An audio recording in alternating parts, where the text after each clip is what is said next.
Okay, so this is going to be the hike down the trail, the main trail, to get to Natalie's house from my lot on the ridge. There's a view of the mangrove bay off to the west. This is moving a little fast because I doubled the speed so that you would get a sense.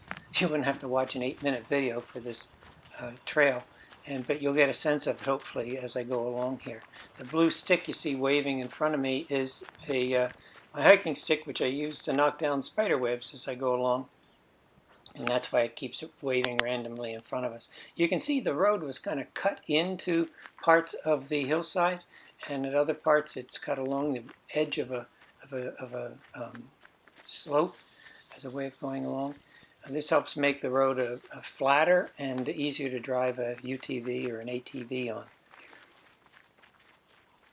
You will notice again that sometimes it cuts in pretty close to trees, and I think that has caused some trees in some places to fall in, particularly if the tree was already compromised.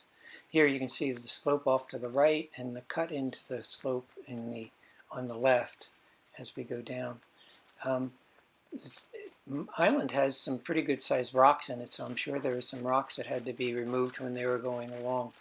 I've also tried to capture here, you can see there's a gutter of sorts on the uphill side of it. That was a very shrewd thing to do, very smart, to keep the water from washing it over. As it is, there's quite a bit that falls into the road, including this is the tree that is the biggest fall onto the road at this point. It makes the road up to my place impassable, and it completely blocks a neighbor's driveway. This is a neighbor's driveway that I just scanned going along there. You can see again more of the gutter as we go along.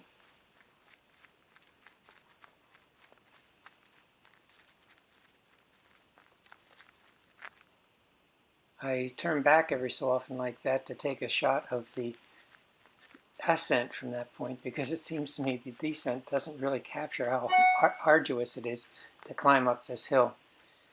We're coming up to one of the 3 switchbacks on the trail coming up, and this is the highest one. And I scan here to show you another neighbors. There are two neighbors up at this point on the ridge driveway, and I point straight ahead here to indicate that I understand that the developer wants to put in, or may plan to put in, a trail that comes straight up this way. It's these switchback turns that can be hardest on the UTV to make the turn. And if there was as steep as the incline is, if it can make a straight shot at it, it's easier to do.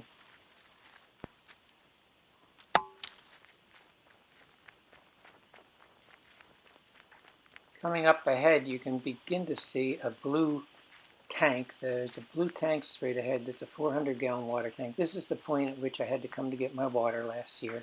There's this 400-gallon tank straight ahead, and I point off to the right where there had been 3 600-gallon tanks, the main tanks for this point.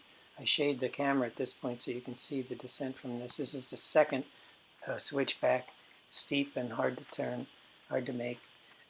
Anyway, this is where I used to have to come to get my water, as I did last year. Now the water tanks are in the other direction from my site, and they're easier to get to, albeit on an uncut trail. Here we're going to come down to the first and lowest of the switchbacks on the ascent, and again, I look back up to show you how steep it is to make that turn and to make the climb. That other road would help eliminate some of these. I'm going to stop the video soon and segment it so you have the Coconut Grove section in another part.